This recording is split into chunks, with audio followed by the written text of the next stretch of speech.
Assalamu alaikum wa rahmatullahi wa barakatuh. This is Zahira Bam Ismail reporting from Cape Town, the Parliament buildings, chatting to Minister Naledi Pandor on behalf of Salam Media. Assalamu alaikum, Minister, and welcome. Wa alaikum salam. Thank you very much for this opportunity. It's an absolute honor and a privilege to be standing with you, or to be sitting rather here with you today and having this discussion. We know your time is very valuable and we're very appreciative of it. Shukran for that. Minister, your name is renowned locally, it's renowned internationally, and when South Africa had their link to the ICJ just 45 days ago, you literally triggered an international level of consciousness. What has that been for you since then to where you are today? Well, I think that South Africa has clearly taken a very bold position. It's a small country in global terms, but I think has taken on a very courageous step by speaking on behalf of the all-suffering people of Palestine. There has been some admonishment of South Africa by those who don't support the step that we've taken, and they are powerful countries, as you know, but from many parts of the world, particularly countries of the South, Latin America and African countries, they've expressed appreciation. Even at the African Union, South Africa was congratulated at the summit in February for having taken the step of approaching the ICJ. And in fact, African leaders indicated their interest in having more detail on the case and articulating much more publicly support for the cause of the people of Palestine. I think what was remarkable for many people and for many countries, as you just mentioned, was the fact that somebody who wasn't a superpower, as noted by the rest of the world, was willing to take on a case with conviction and with integrity. And it showed so many people the power of just believing in oneself to be able to stand up for what is right, regardless of who you're standing up against. So I think a huge congratulations to the South African government for being able to take that step. And we had a remarkable team heading that up on our behalf. Minister, going into that, on the 6th of March, the South African legal team went back again to the ICJ to ask the ICJ to look again at its decision that was made, to make different amendments to it. And ICJ does have jurisdiction to make changes. And yet we're sitting here 45 days later, 160 days into the war, and we're seeing a catastrophe at levels that are unprecedented. And yet we're not seeing anything from the ICJ as yet. Well, the ICJ has issued the provisional measures as orders from the court. These have been ignored by Israel. And as I have stated previously, a large part of our problem with respect to impunity and conduct of states that is against international law and abuses human rights, as the state of Israel has done. The problem is we don't have global enforcement capacity. So the globe is unable to act in support of innocent people who are suffering the kind of slaughter we are seeing every day in Palestine. So when we speak of reform of the United Nations, one of the aspects that we are referring to is this ability to enforce peace, to enforce cessation of hostilities. We also, of course, have the challenge of the UN Security Council, where when cessation is debated, the most powerful countries are the ones that exercise their veto, even in the face of the kind of massacre that we are all witnessing. So it is disturbing that we don't have as yet an organizational form that would allow the democratic voice, which we hear in the General Assembly, exercise its weight, because the majority of members of the UN are totally offended by what Israel is doing to the people of Palestine. And I think this is where we are as lay people watching in. We're seeing these messages coming across. We're seeing the majority of the General Assembly saying this is something that they're not pleased with. We're seeing the ICJ requisition saying that this is what needs to be done. And yet a single veto at a UN Council puts all of that aside and wipes out the rights of an entire nation. The question then comes, what is the point or the credibility of being held by the UN and the ICJ if they're not able to still do what's right for every single human being? Because it seems like human rights are afforded to a very select group of people. This is part of the problem of the world. The weak are ignored, and the strong, their will is what really operates in the world. We have been arguing for a long time, I repeat the point, of reform. It's very, very important. Remember, the United Nations in its current construct was established in 1948.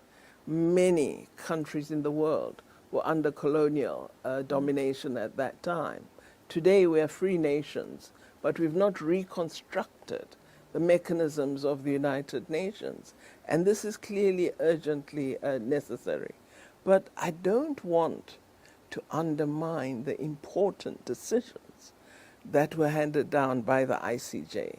Remember, this is the premier global court of the world, and its decisions do have meaning and merit. And whether it will be that you are considered a fugitive because of genocide, the fact of the ruling is extremely important. So a major victory has been won. For the first time, we had Israel in a court attempting its blatant murder of Palestinian people.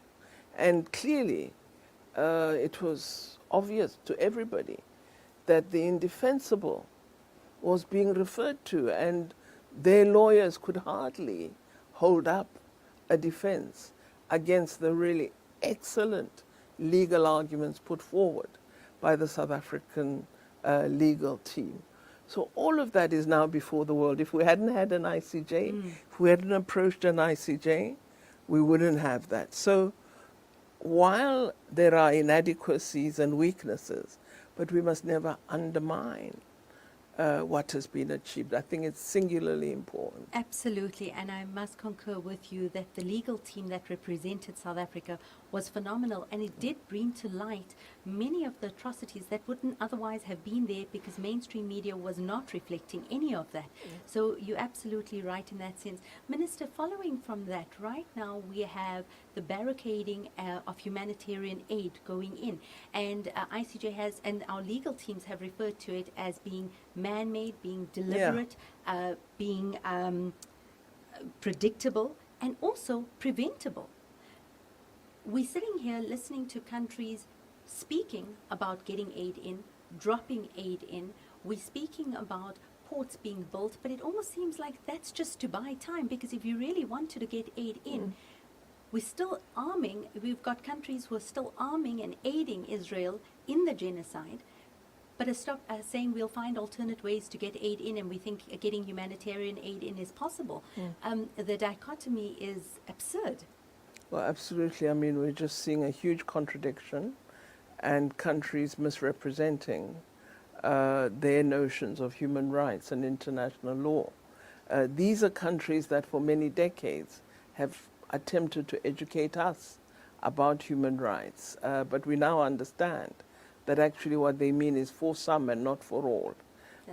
And clearly the treatment of Palestinian people vis-a-vis how the West has responded to Russia's invasion of Ukraine, you see huge dissonance, which suggests that Palestinian people are not regarded as human beings who should be cared for and protected, while Ukrainians are given arms by the most powerful countries, are given money, billions, and yet Palestinian people are denied water, food, fuel, energy, publicly by Prime Minister Netanyahu and his government. And yet there's no accountability because Prime Minister Netanyahu still gets on air speaking about bombing Rafah, regardless of the amount of civilians there, saying that he'll move them to safe spaces, and yet there's absolutely no safe space left. You know, the problem we've been speaking of is the fact that for many, many years, Israel has had impunity.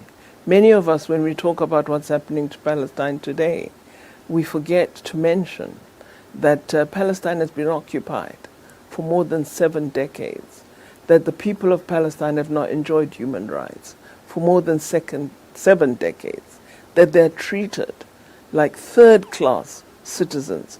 We know and understand oppression. We know discrimination. We know denial of rights. And so while we're a country that's rather to the margins of the powerful, it's correct that South Africa and its people who understand oppression and exclusion very, very well are the nation that stood up. And I think this is very, very important. What we would like to see in terms of aid is that all the trucks at the borders, Israel must open the borders.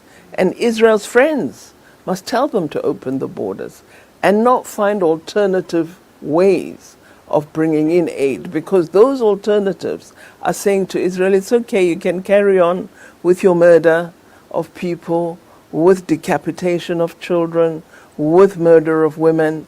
Meantime, we'll drop aid and the Palestinians can run and get a little packet of food and then run back to try and hide and be shot in that instance. During that time. And it's just so, you know, it fills me with such dismay and anger, the way that Palestinians are being treated and what is happening in the world today with the world watching.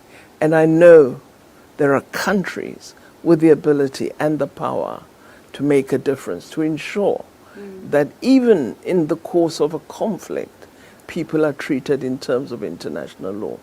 International humanitarian law and international law were constructed to address these very situations, and the countries that were largely behind formulating such treaties and instruments are the ones who are supporting their breach today.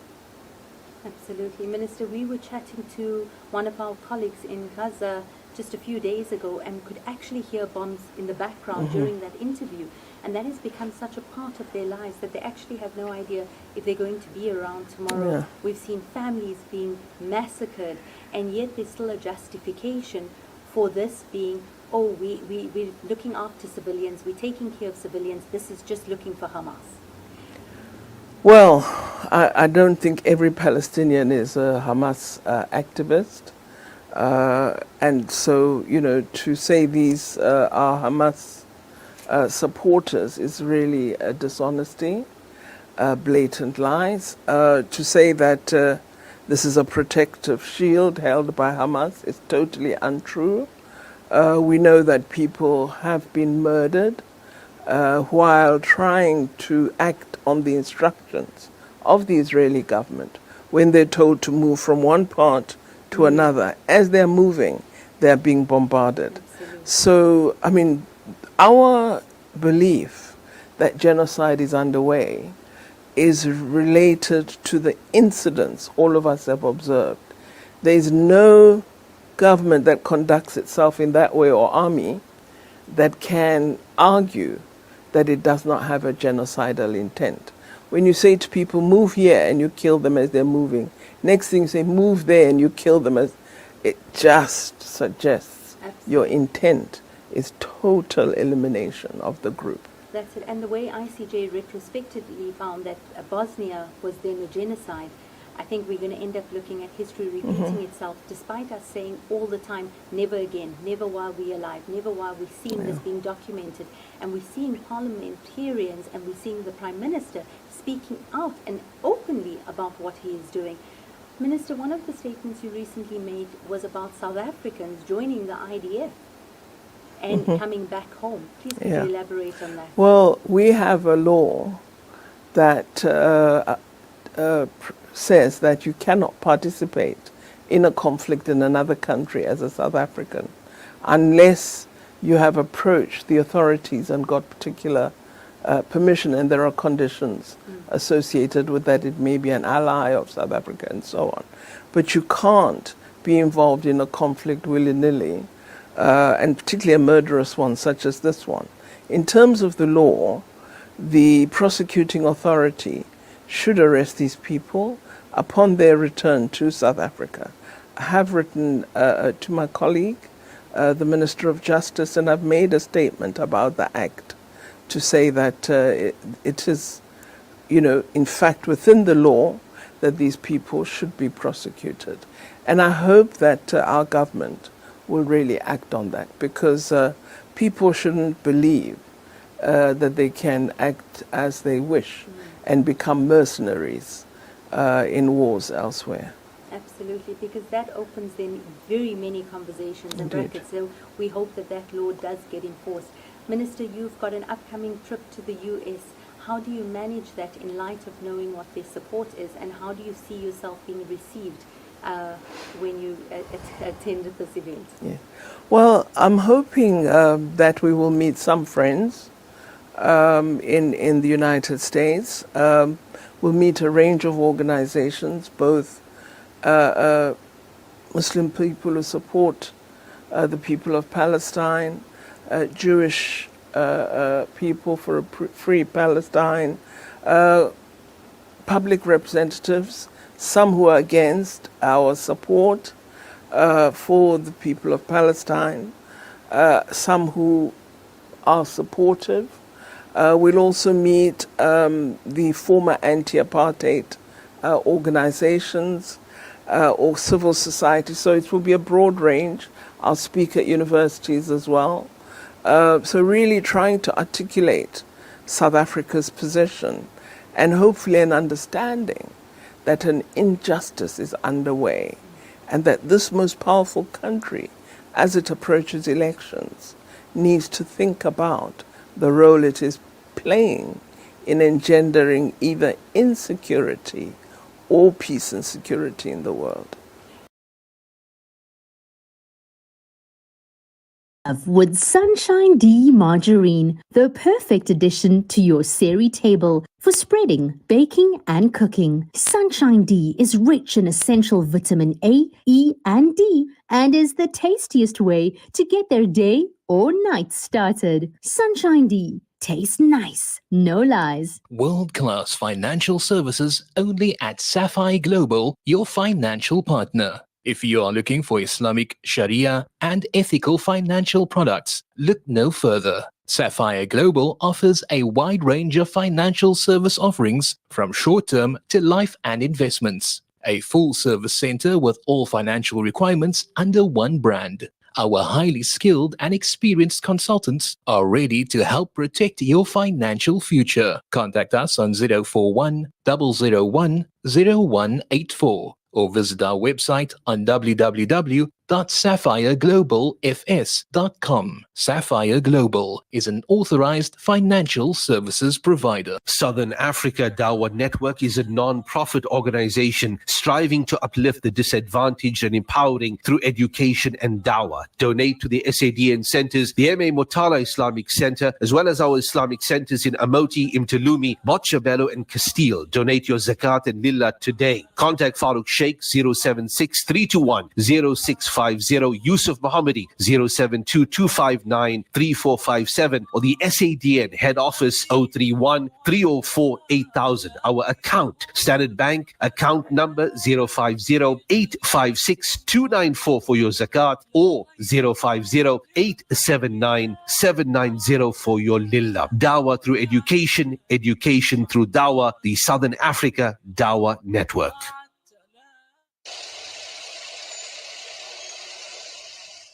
Are you looking for a cross-border road transport company that is committed in achieving high safety standards, who is fast and efficient, and also excel in customer service?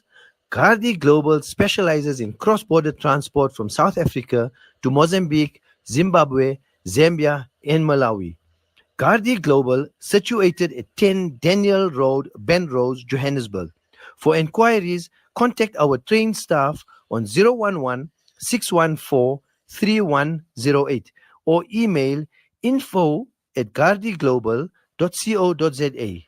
Safe, long haul into Africa is our business. Gardi Global Transport. Abu Huraira narrated that he heard the Prophet Muhammad, may the peace and blessings of Allah be upon him, say, "In black seed there is a healing for every disease except death." This Ramadan, experience the health benefits of this ancient blessed seed by using the Tib Black Seed range. Black seed assists the body to boost immunity, regulate blood sugar levels, reduce inflammation, and act as a potent antioxidant. Experience a holistic approach to health by introducing the Tib Black Seed range into your Ramadan routine. Available in capsules, pure cold-pressed oil, and a vapor rub. Trust Tib Health Sciences for quality black seed products. For more information, visit blackseed.co.za. Available at leading pharmacies. Alhamdulillah, Muslims in South Africa finally have access to a fully Sharia-compliant emergency medical takaful and wellness product. As an industry first, Emergivac Sharia offers up to 575,000 Rand emergency medical cover at a private hospital for you and your family.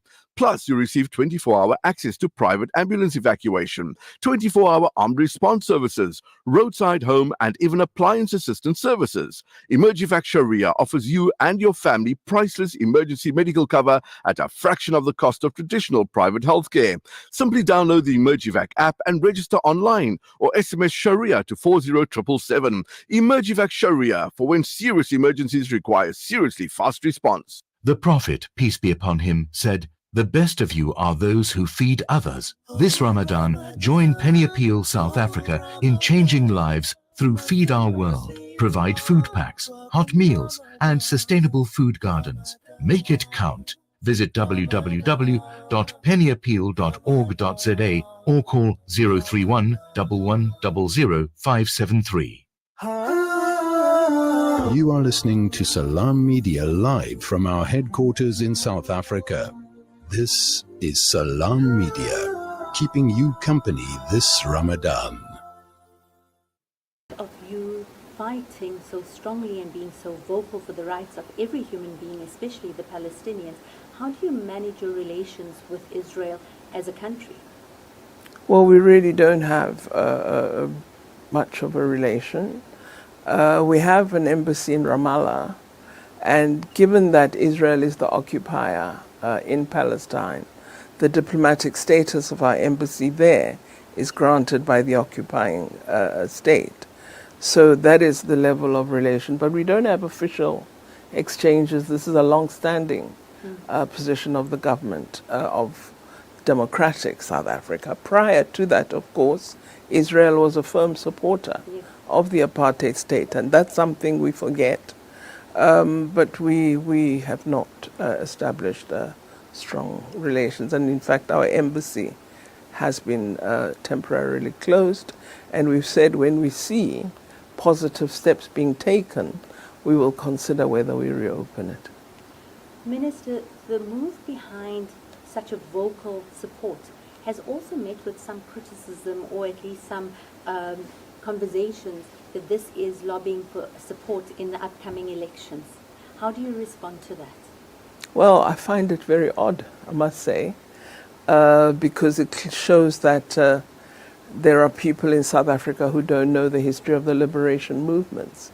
Our association with Palestine goes back many, many decades. This is why one of the first freedom struggles President Mandela spoke about when he became president of this country, the first democratically elected president, was the situation of the people of Palestine.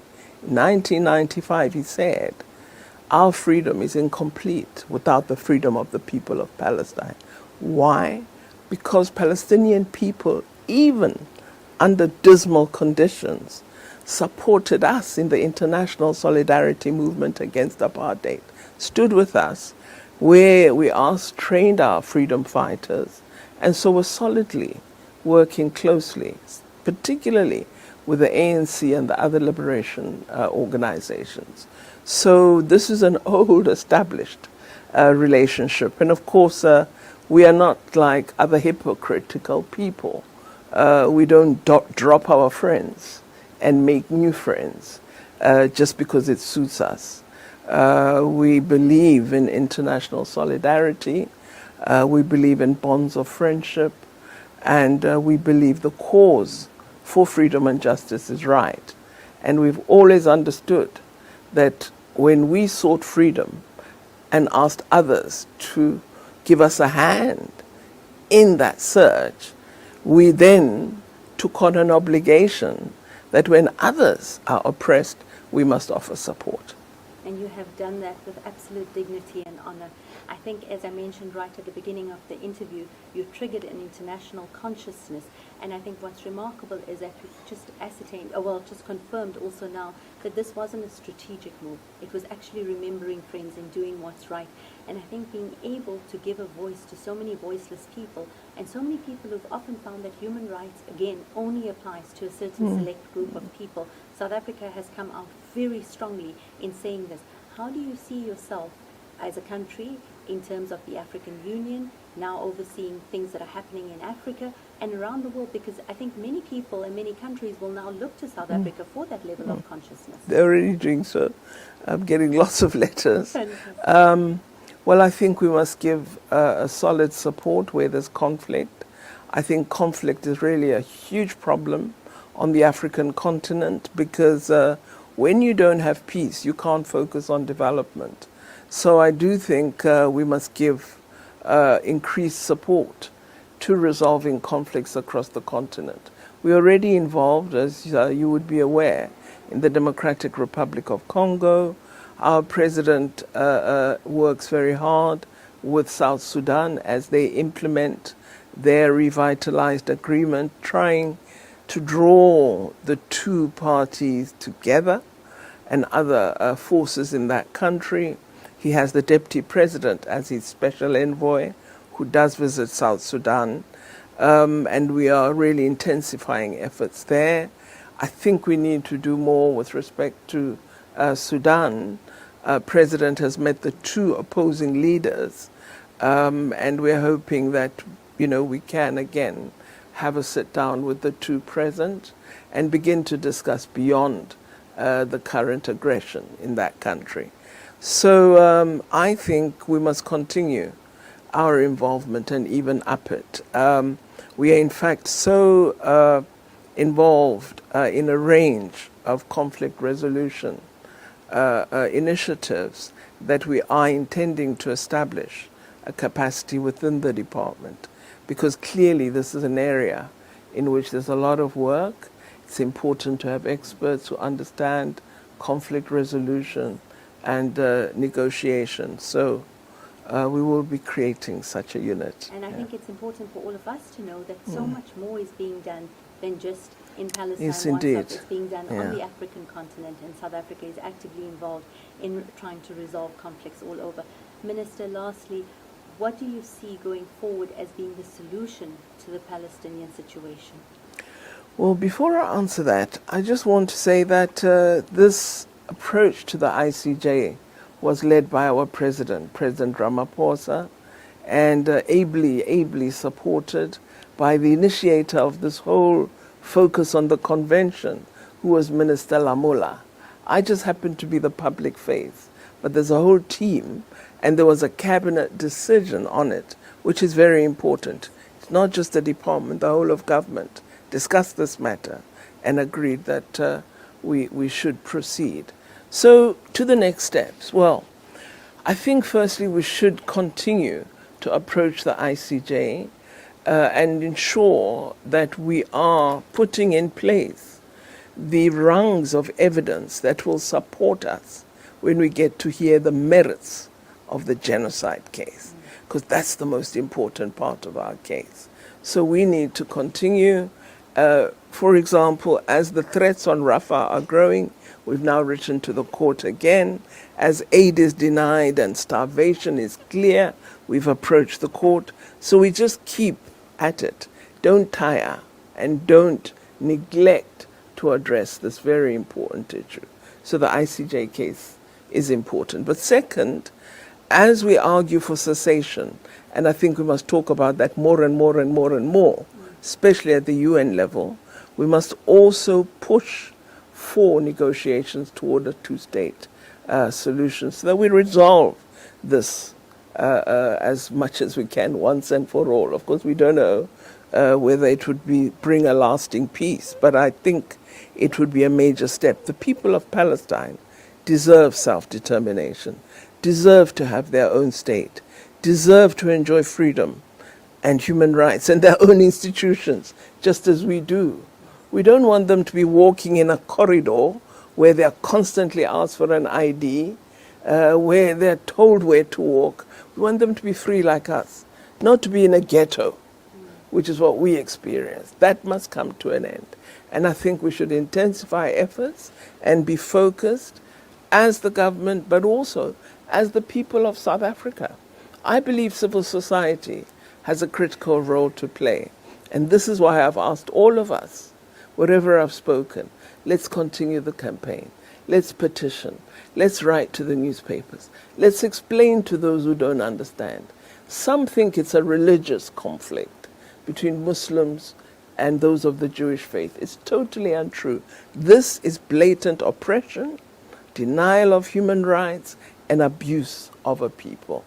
And we must say it publicly every day.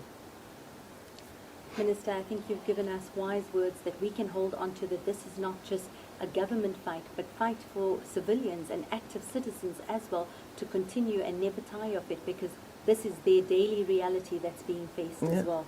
We look forward, Minister, to chatting to you in a few months' time as well, hopefully with a little bit more better news and a way forward. Shukran so much for joining us on air at Salam Media. Afwan, and thank you very much for the opportunity. That was Zahira Ismail for Salam Media, chatting to Minister Naledi Pandor here in Cape Town. Shukran for joining us on air. Assalamu alaikum wa rahmatullahi wa barakatuh.